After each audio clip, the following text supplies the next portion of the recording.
Chapter 1. From San Francisco to London. When I was 27 years old, I worked in an office in San Francisco. I did my job well, and my future was promising. I was alone in the world, and I was happy. On Saturday afternoons, I didn't work. I sailed my little sailboat on San Francisco Bay. One Saturday afternoon, I sailed out too far. The strong afternoon wind pushed my sailboat out of the bay into the Pacific Ocean. That night, when I had lost all hope, a small British brig saw me and took me on board. The brig was sailing to London. The voyage was long and stormy. I worked as a sailor to pay for my trip.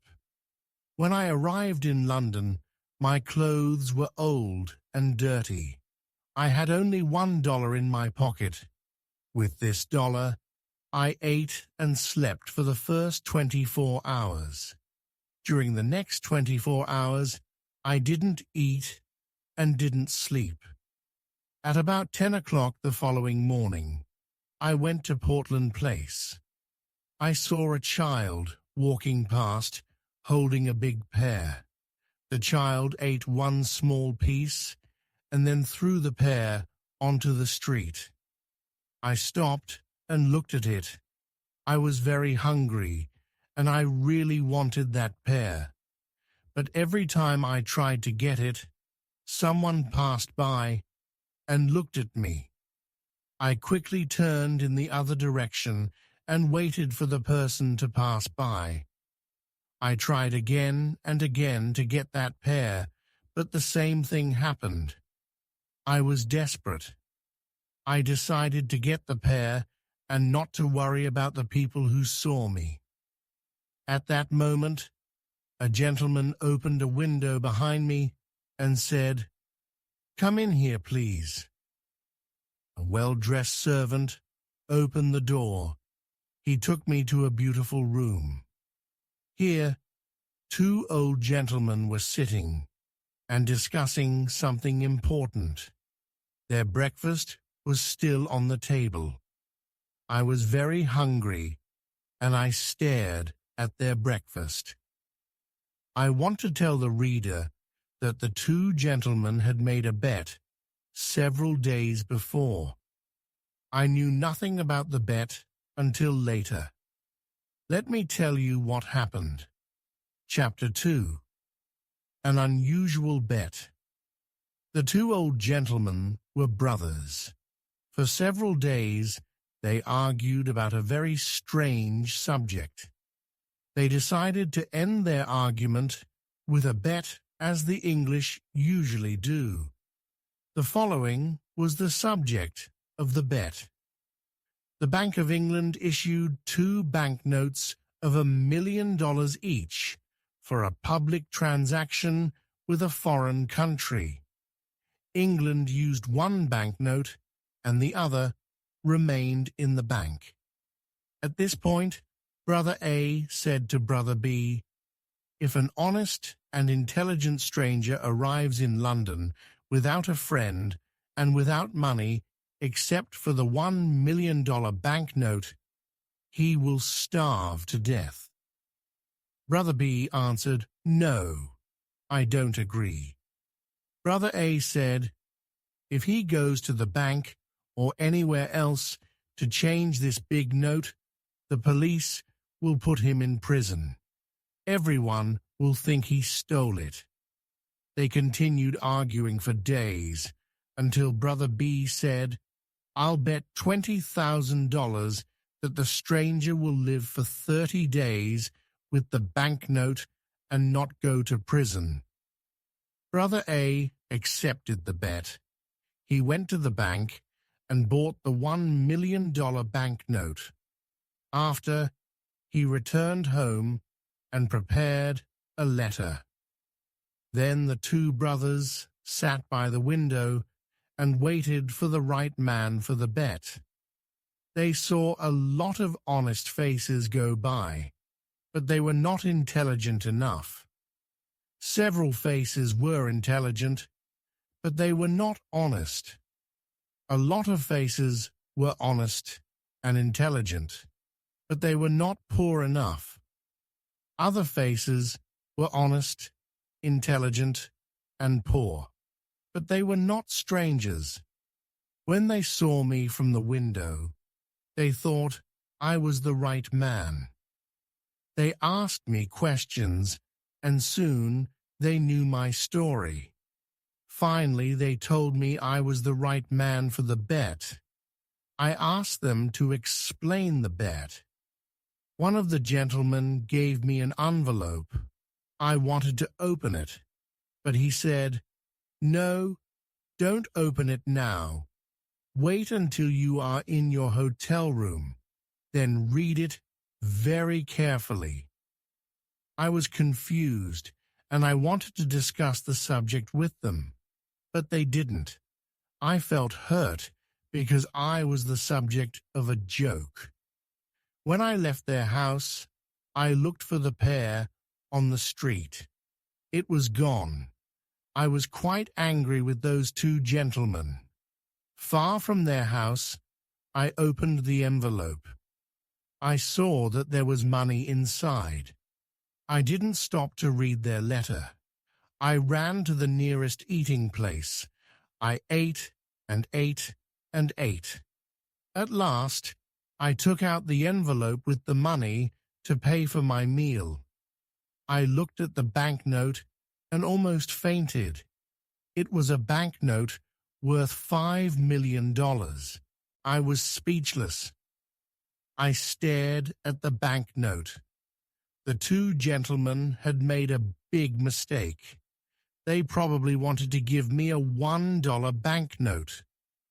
I saw the owner of the eating place staring at the banknote too. We were both surprised. I did not know what to do or say.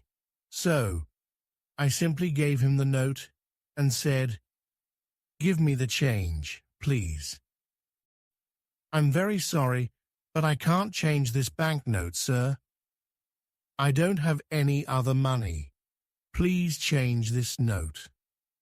The owner then said, "You can pay for this food whenever you want, sir.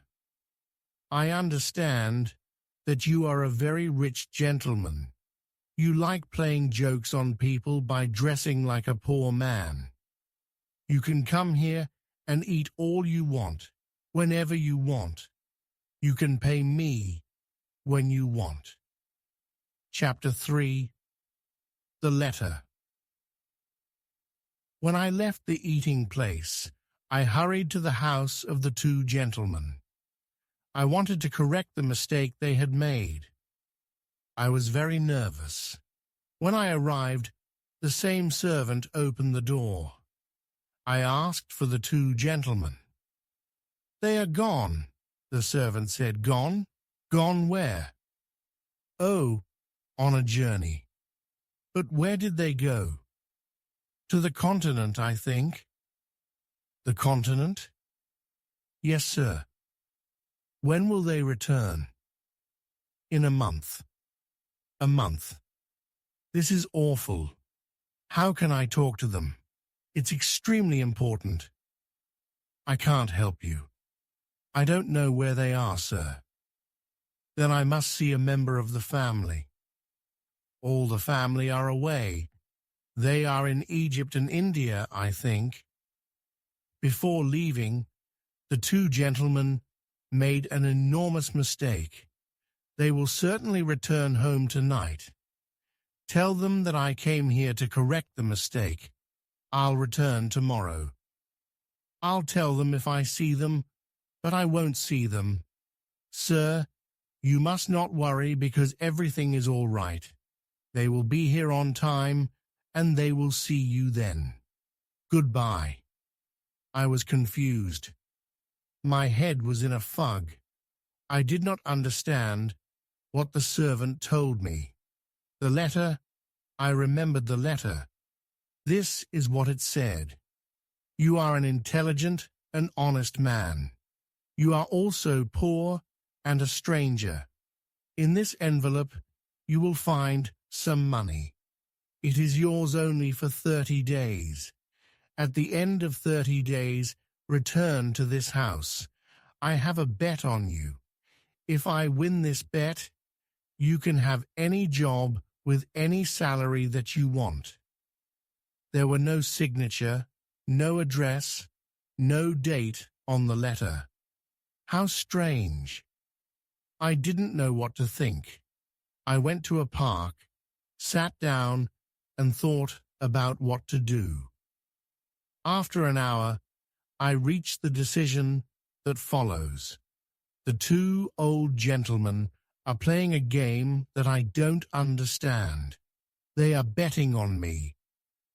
But at that time, I didn't know anything about the details of the bet. If I go to the Bank of England to return the banknote, the bank will ask me lots of questions. If I tell the truth, no one will believe me. They will put me in an asylum. If I tell a lie, the police will put me in prison. I can't even give it to anyone because no honest person will want it. I can do only one thing. I must keep the bill for a whole month, and I must not lose it. If I help the old man to win his bet, he will give me the job I want. The idea of an important job with a big salary made me happy. With this exciting idea in mind, I began walking down the streets of London. Chapter 4. At the Tailor's. Every time I passed in front of a tailor's, I wanted to enter and buy some new clothes, but I had no money to pay for them. The $1 million banknote in my pocket was useless. I passed in front of the same tailor's 6 times. At last, I entered. I quietly asked if they had an old, unattractive suit that no one wanted to buy. The man I spoke to nodded his head, but he didn't speak. Then another man looked at me and nodded his head. I went to him, and he said, "1 moment, please." After some time, he took me to a back room. He looked at several ugly suits that no one wanted. He chose the worst for me. I really wanted a suit, so I said nothing. It was time to pay. "Can you wait a few days for the money? I haven't got any small change with me." The man said, "Oh, you haven't? Well, I thought gentlemen like you carried large change."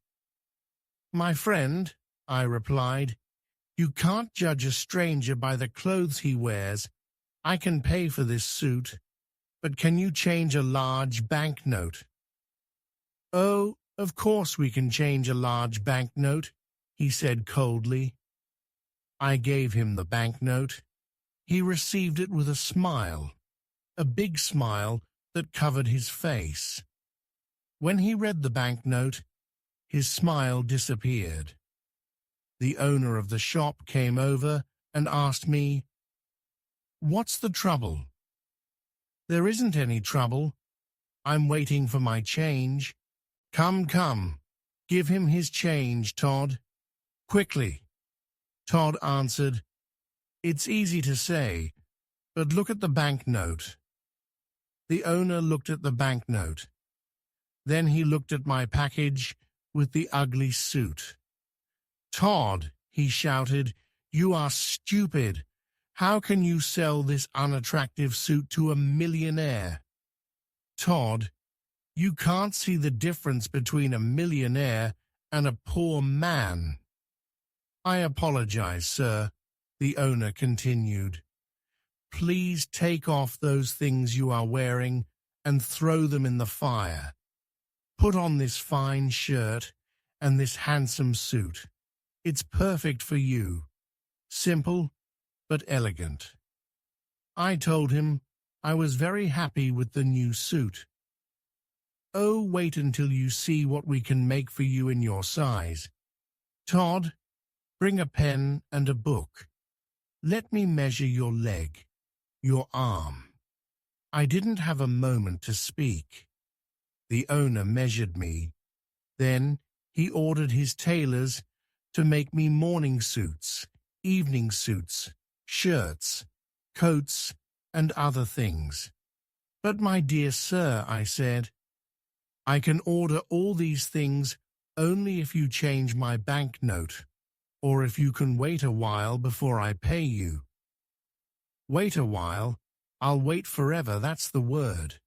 Todd, send these things to the gentleman's address. Let the less important customers wait. What's your address, sir? I'm changing my home. I'll come back and give you my new address, I replied. Quite right, sir, quite right. Let me show you to the door, sir. Good day, sir, good day. Chapter 5. The Poor Millionaire. The impossible happened. I bought everything I wanted without money. I showed my banknote and asked for change, but every time the same thing happened. No one was able to change it. I bought all that I needed and all the luxuries that I wanted. I stayed at an expensive hotel in Hanover Square. I always had dinner at the hotel, but I preferred having breakfast at Harris's simple eating place. Harris's was the first place where I had a good meal with my $1 million note. That's where it all started. The news about me and my banknote was all over London. Harris's eating place became famous because I had breakfast there. Harris was happy with all his new customers. I lived like a rich, important man. I had money to spend. I lived in a dream. But often I said to myself, remember, this dream will end when the two men return to London. Everything will change. My story was in the newspapers. Everyone talked about the strange millionaire with the $1 million note in his pocket. Punch magazine drew a funny picture of me on the front page. People talked about everything I did and about everything I said. They followed me in the streets. I kept my old clothes, and sometimes I wore them. It was fun when the shop owners thought I was poor. Then I showed them the banknote, and oh, how their faces changed. After 10 days in London, I went to visit the American ambassador. He was very happy to meet me. He invited me to a dinner party that evening. He told me that he knew my father from Yale University. He invited me to visit his home whenever I wanted. I was glad to have a new important friend. I thought to myself, I'll need an important friend when the story of the $1 million note and bet comes out. I want the reader to know that I planned to pay back all the shop owners who sold me things on credit. If I win the bet for the old gentleman, I thought, I will have an important job. With an important job, I will have a big salary. I planned to pay back everyone with my first year's salary. Chapter 6. The Dinner Party. There were 14 people at the dinner party. The Duke and Duchess of Shoreditch and their daughter, Lady Anne Grace Eleanor de Bohun, the Earl and Countess of Newgate, Viscount Cheapside, Lord and Lady Blatherskite, the ambassador and his wife and daughter, and some other people. There was also a beautiful 22-year-old English girl named Portia Langham. I fell in love with her in 2 minutes, and she with me. After a while, the house servant presented another guest, Mr. Lloyd Hastings. When Mr. Hastings saw me, he said, "I think I know you." "Yes, you probably do." "Are you the—" "Yes, I'm the strange millionaire with the $1 million note in his pocket." "Well, well, this is a surprise. I never thought you were the same Henry Adams from San Francisco. 6 months ago, you were working in the offices of Blake Hopkins in San Francisco. I remember clearly. You had a very small salary, and at night, you helped me arrange the papers for the Gould and Curry Mining Company. Now, you're a millionaire, a celebrity here in London. I can't believe it. How exciting." "I can't believe it either, Lloyd. Just 3 months ago, we went to the Miners' Restaurant. No, it was the What Cheer restaurant." "Right, it was the What Cheer. We went there at 2 o'clock in the morning. We had steak and coffee. That night we worked for 6 long hours on the Gould and Curry Mining Company papers. Do you remember, Henry, I asked you to come to London with me. I wanted you to help me sell the Gould and Curry gold mine shares, but you refused." "Of course I remember. I didn't want to leave my job in San Francisco, and I still think it's difficult to sell shares of a California gold mine here in London." "You were right, Henry. You were so right. It is impossible to sell these shares here in London. My plan failed, and I spent all my money. I don't want to talk about it." "But you must talk about it. When we leave the dinner party, you must tell me what happened." "Oh, can I?" "I really need to talk to a friend," Lloyd said, with water in his eyes. "Yes, I want to hear the whole story, every word of it." "Thank you, Henry. You're a true friend." At this point, it was time for dinner. Thanks to the English system of precedence, there was no dinner. The Duke of Shoreditch wanted to sit at the head of the table. The American ambassador also wanted to sit at the head of the table. It was impossible for them to decide, so we had no dinner. The English know about the system of precedence. They have dinner before going out to dinner. But strangers know nothing about it. They remain hungry all evening.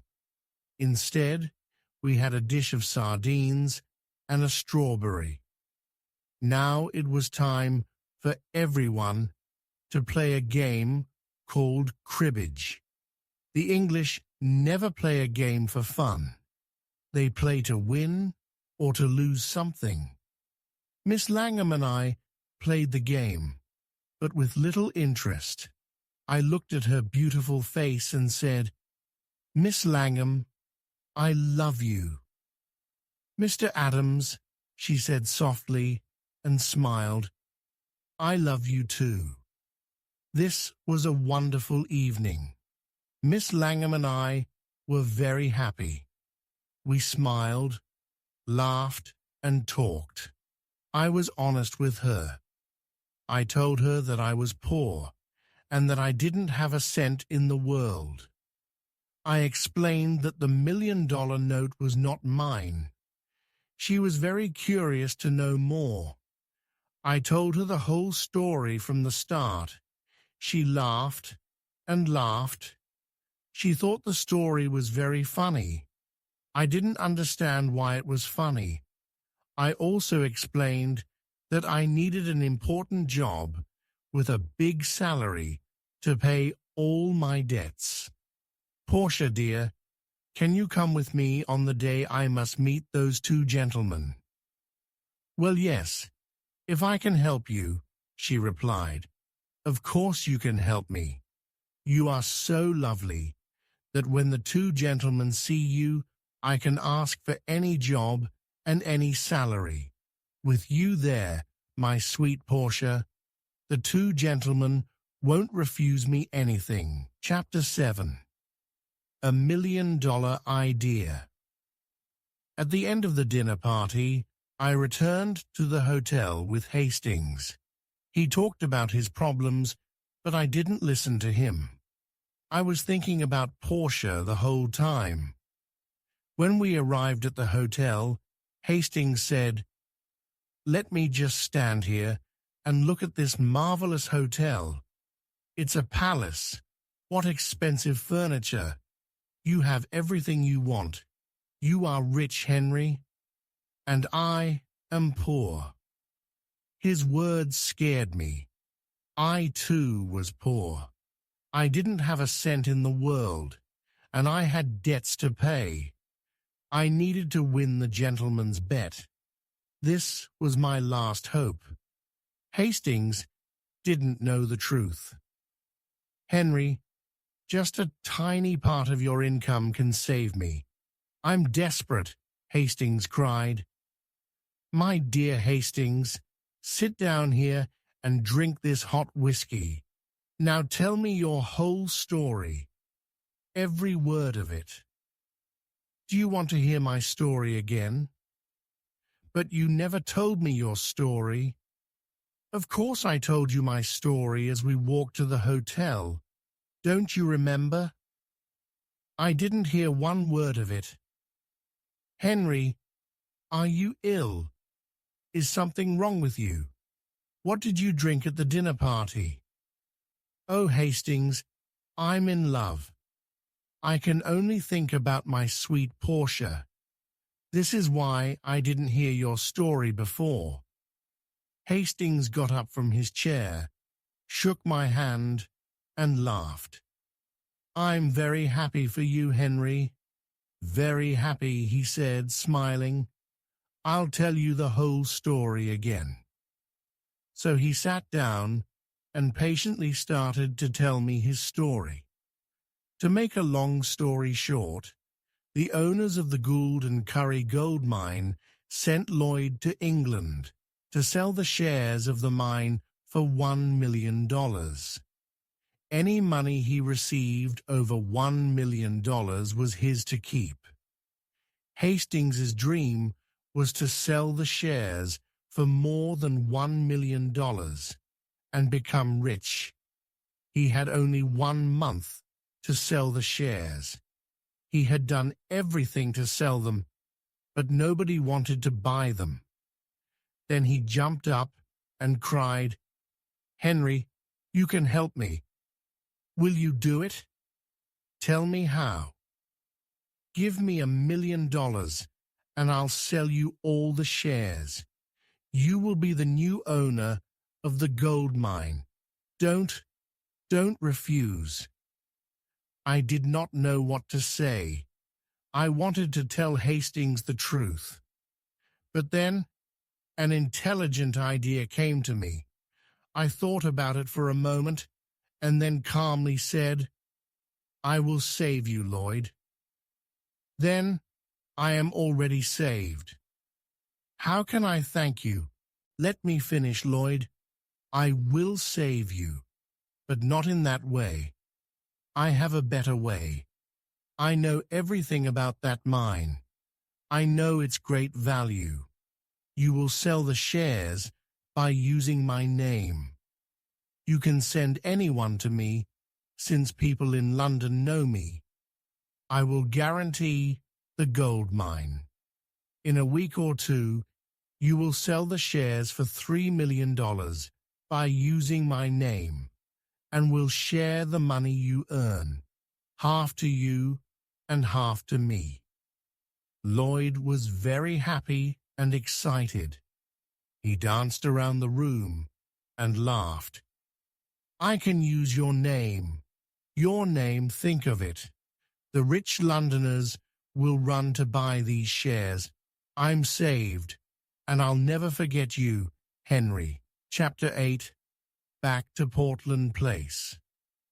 The next day, all of London talked about the shares of the California gold mine. I stayed in my hotel and said to everyone who came to me, "Yes, I know Mr. Hastings. He's a very honest man.